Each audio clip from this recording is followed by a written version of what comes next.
It's another Manly Monday, and this Manly Monday, we're talking about inherent self worth, a sense of inherent worth, specifically with a male point of view. I've talked about inherent worth before, but a bunch of conversations came up last week, in part because of the ongoing debate over Shadowheart in Baldur's Gate 3, that make me want to drill down on this because yeah, I'm hearing a lot of guys. I mean, my one-on-one client base is mostly men, and so I get a lot of guys saying, what's inherent self-worth?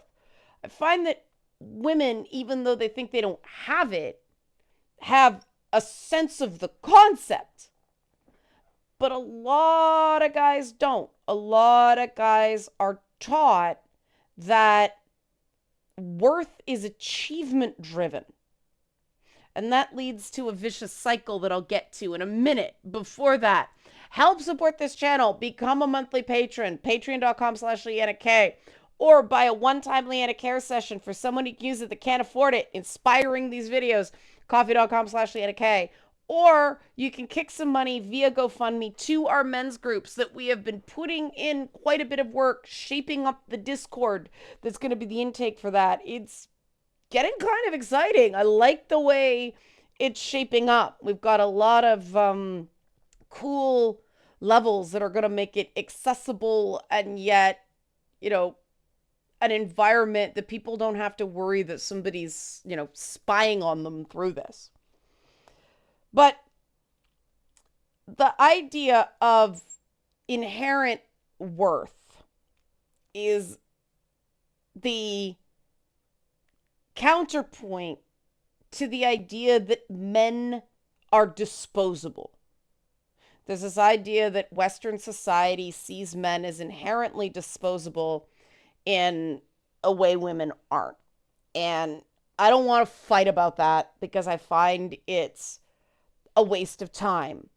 People who believe this theory do so, I believe, in part because it's a way of indirectly feeling better about feeling worthless. The world, society, doesn't care about anybody.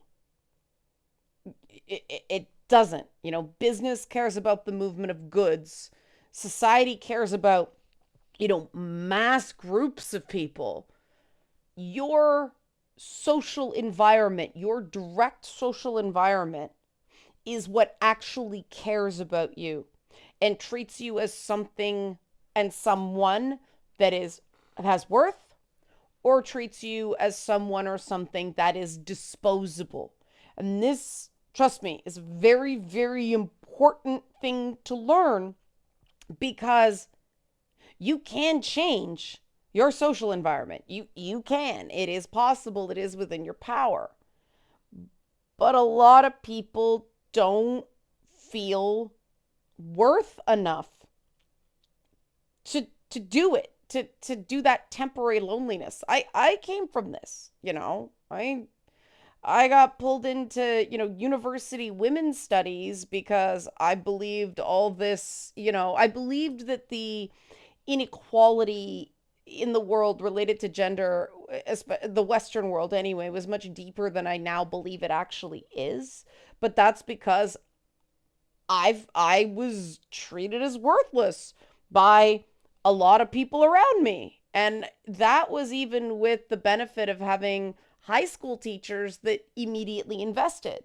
But I got into university after being told all through high school, they're going to appreciate you here. They're going to appreciate your intellect, your smarts, your curiosity. And the exact opposite was true. It was a factory farm. I was a number. The professors were nice, but not invested.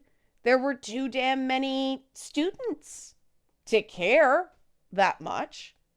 And so, disappointed and jaded, I got into women's studies stuff. Now, I figured out pretty early because ironically, I owe a lot to a women's studies prof completely sandbagging me in a course. I don't know why she did this, but it possibly saved me from the brainworms because you get caught up in these things when you're at a vulnerable moment.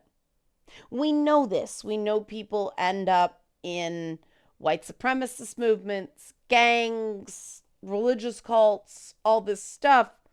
It's all about the first group to get to someone and make them feel wanted. We know this. And so, because that women's studies prof screwed me over, I regained the, well, I was like, okay, now there's nothing for me. I don't belong anywhere. And some of these theories I see the point in, but, sisterhood is bullshit. I don't know what this power anybody's talking about. And I think that that's very much, everybody gets churned up by the world unless you have those immediate social supports. And it's very tempting to think there's some grand conspiracy. But the truth is that the people around you are what give you that perspective. You don't feel disposable if you've got a friend that can help you out of a short-term financial crunch, for instance. You don't feel like the world is against you if people are like, let me help you get back up on your feet.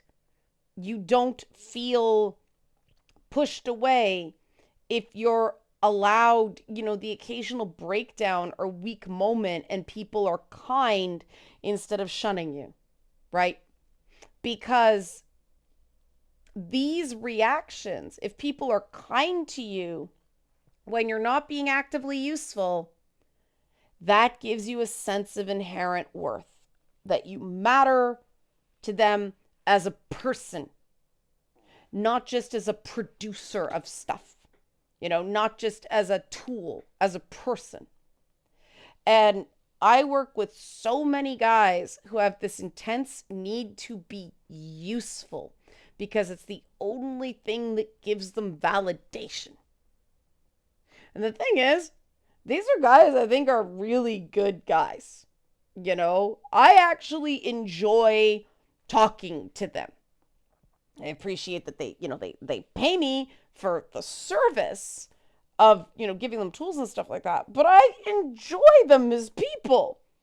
And so I look at this stuff and go, man, this is so not fair. Like, so not fair. Like, this is a good person. I can see their inherent worth. When somebody signs up and tackles the tough stuff, they want better for themselves. There is something in them that sees that they have worth. But it's tiny and they can't completely access it. And the significance of inherent worth is that you deserve certain basics in life, right? Nobody owes you a relationship or a great job or anything like that. They do owe you dignity as a human. And that sense of dignity that comes from every exchange you have in a given day, right? If you are in an environment that treat you with dignity, even when somebody can't help you, you feel like the world gives a shit. Even though the world doesn't, the people you interacted with did. But, if you go through a whole bunch of tiny interactions that are impersonal and even dehumanizing, well, no, of course you're not going to feel like you're worth very much. We do all these lectures about you have to believe you're worth it. And that is broad strokes true. There is something that I know I had to build. And I had to do it the fucking hard way because I didn't have somebody going, no, this is what you do. I had friggin' nothing. I had a bunch of platitudes. But, I had to realize, no, even if everything the people talking shit about me is true, I'm still a human. And so there are still lines that should not be crossed. And I make sure to extend that even to people I cannot stand. When I am just seething you know, with hatred. And it's very rare I actually hate somebody, but it does happen. I'm seething with hatred if somebody's like, they are a person, don't cross lines.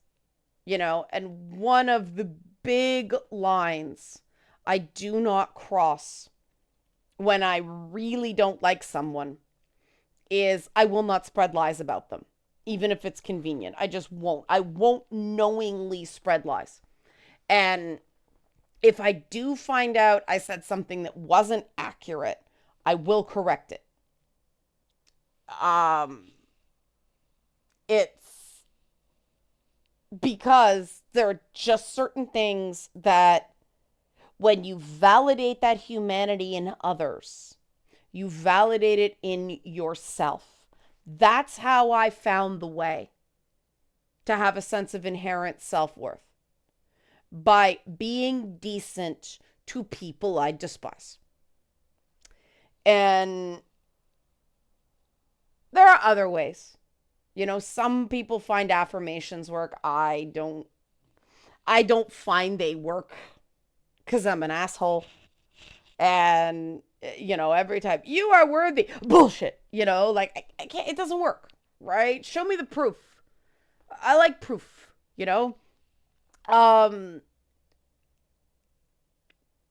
that gesture of, I don't like this person, but I'm not going to go there. There's certain words I won't call anybody. There are certain lines I will not cross regarding anybody. My integrity, my reputation, and my humanity has been too hard earned to squander it with a petty dehumanizing act of revenge. I still remember the days where people just assumed I was lying about everything involving games. It was a really dark time in gaming. I understand why people were suspicious and thought I was a grifter and all that stuff, but I know how dehumanizing it was to be treated that way. And every time I don't go there, every time I treat someone else with the dignity of personhood, even when I'd really like to take the shot, that's about me, not about them. Because that's reminding me everyone deserves this. Even the worst damn person in the world deserves this. That's something you can control. That is the beginning of building your sense of inherent worth. And from that comes things like, now, I don't think other people are responsible for my feelings. Well, maybe you do, but, maybe not. Healthy people realize I'm responsible for what I do with my feelings. Nobody makes me do things unless it's an abusive situation. And then, hey, time to check that one out, right? If you really believe that you are being forced into certain things, that is a warning sign that you are being abused. So check it out. But usually, somebody says something that pisses you off, they don't make you do what you do because you're pissed off. Very important, you know. You are not required to respond. You are certainly not required to respond in kind. You can take a moment and strategize. And that's the first benefit of an inherent sense of self-worth is when people come at you, you don't panic so much. It's just, you know, eh. And there's a great moment in God of War Ragnarok where the huntress in that one level, I won't spoil anything, but it's this really cool like multi-stage boss and all that stuff, and they have to kill her. But you know, Kratos is like he's almost kind of bummed that they have to do it because she's just protecting her territory, and she sees them as intruders, and so he respects that. Game knows game. That was a cool moment. I'm like, I understand this, you know? The next thing is that when you have that sense of self-worth, inherent self-worth, risk and rejection become somewhat easier. It never gets easy. Rejection sucks. It hurts. But admitting you're wrong, recovering from rejection, taking calculated risks to play to win, not play to not lose, become easier. Because if you audition for something or apply to something or approach someone and they are an insulting, rude asshole to you, your instinct is, I didn't deserve that. I wouldn't do that to another person. That guy's an asshole, or that girl's an asshole, or that non-binary person's an asshole, and this is not a missed opportunity. This was a dodged bullet, right? Like, I don't want to be there because that's an asshole. If you are so desperate for somebody to tell you you're good, I don't know how that's possible to do. Because I was there, even the worst people in the world, I like wanted them to like me, in part because people told me that I should want them to like me. Now, that's why I embrace the asshole. It's like, I am not a nice person. I am an asshole, you know, because fuck them. Fuck that guy, gender neutral guy. And that's a sense of, and that's when people start going, you're not an asshole. It's like, yeah, you don't hear my inner voice. I kind of am. I stop myself from saying certain things because I respect myself. And so I respect other people. You know, I'm aware of tendencies I want to not come out. And that's why I don't give excuses to people who take the easy way out through lying or manipulation instead of persuasion, or by being a bully, or by just making things about things it isn't about, like appearance-based attacks over opinion, or over personalizing things, or making false accusations, or all that stuff. I'm worth more than that. I don't care about the other person. Fuck them. This is about me, right? And I get a lot of people, you know, coming to me for like relationship work or friend work, or just like an intense fear of rejection, wanting to belong, wanting to connect, but just being terrified. And this is the start of it. And it does manifest uniquely in men. Because from the time men are little babies, little baby boys, right? And this is why the assigned male, assigned female at birth thing makes sense to me. Not because of some political, you know, signaling.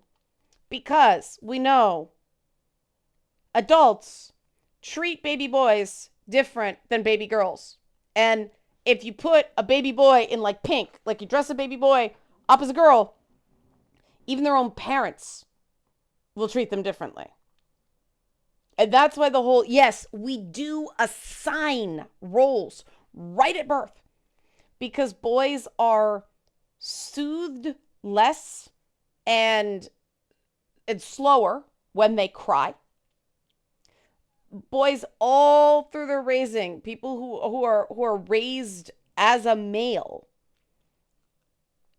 they're treated rougher than girls. And neither is better or worse because there's negative trade-offs. Like I was I was treated much more guy like than girl like. My sister was the sweet little thing that everybody coddled. I was like, "What are you crying about? I'll give you something to cry about," you know? And I learned how to navigate a difficult world.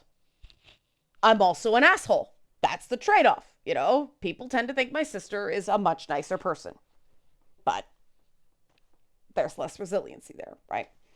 Um, this, I would prefer to correct for all these problems. Like, let's be gentler on boys, give girls a little more credit that they can do it, that we don't have to save them from themselves at the first opportunity. Like, neither of these are good. But we know that because of that socialization, we are going to see more of a particular avoidance in men. We're going to see very distinct self-esteem issues in men because the construct, the box they are trying to fit into is very different from the box that girls are trying to fit into. And as somebody who doesn't fit neatly into either box, and so, you know, constantly gets criticized for being too much or not enough, I feel you. I hear you. You know, I also had the experience, this was very eye-opening, of writing in male voice as as a TV writer, a joke writer for men. And so I'd give men jokes and they go out and they tell the joke, and ha ha ha ha ha. I couldn't go out and tell the same jokes. It'd be, like this weird contempt. I was like, whoa, this is really different. And that's when people start going, like, oh, you did it wrong, or this, that, the next thing. No, no, no. I'm very amusing. Fuck off. It was that the comedy is all about tell me you're gonna do it, tell me you did it. Expectation, payoff. Expectation, payoff. And the minute you walk up, people have a certain expectation about you. You know? There's a certain person, people are, oh, he looks like he might be funny. The whole women aren't funny thing. You really have to understand how people are perceiving you to get a good outcome. And one of the things I had to pivot to with games is because I was so treated like such dog shit as a games journalist. And that's why I sympathize with the people in the games press who behaved very, very badly during the whole Gamergate thing, is we didn't see ourselves the way rank and file gamers saw us. We saw ourselves as powerless. They saw us as powerful. And because I bothered to talk to those rank and file gamers, who called me a whole bunch of names, not very nice names, oh lordy, but the ones that were cooler, and I respect the hell out of the people who would have a conversation, is like, well, this is what, wait, you think this about me? All right, I gotta change my approach because if I thought that about a person and they came at me in this way, well, I'd think they were a shitbird too, right? That's how it works. But you need that core to hear the tough stuff instead of being reactive. And what I heard during that whole period was just a bunch of people were waiting for someone to set the example, but no one had the sense of self-worth to do it. And so a lot of people got taken advantage of by a lot of opportunists. And so then they saw opportunists everywhere because they blamed themselves for being taken advantage of instead of blaming the opportunist. Those people took advantage of people's pain and trust. And that's a problem with not trusting, but we can talk about it another time, because if you don't trust, you trust all the wrong people. Because only, manipulators will get pushed away that many times and keep coming back. Most people will go, well, this is a waste of my time. I'm moving on to someone who doesn't falsely accuse me of shit, who isn't keeping me unfairly at arm's length. I deserve better. So this is one of the things we're going to work on with the men's groups. And I do think it will be powerful for guys to realize they're not alone. Because this sense of self-worth that you build through other people thinking you have worth is really powerful. It worked out so well last week that a guy I work with in a group setting and individually happened to miss the group that week. And we just so happened to talk about him not feeling like he fits in, not knowing how other people see him. And I said, well, I happen to know what people think about you because, I saw it, and here's what they said. You don't get that win without the group dynamic. Imagine how powerful that is. You can only do that if you've got, the one-on-one supports, but also the group dynamic where people can get proof that people will see them as having value.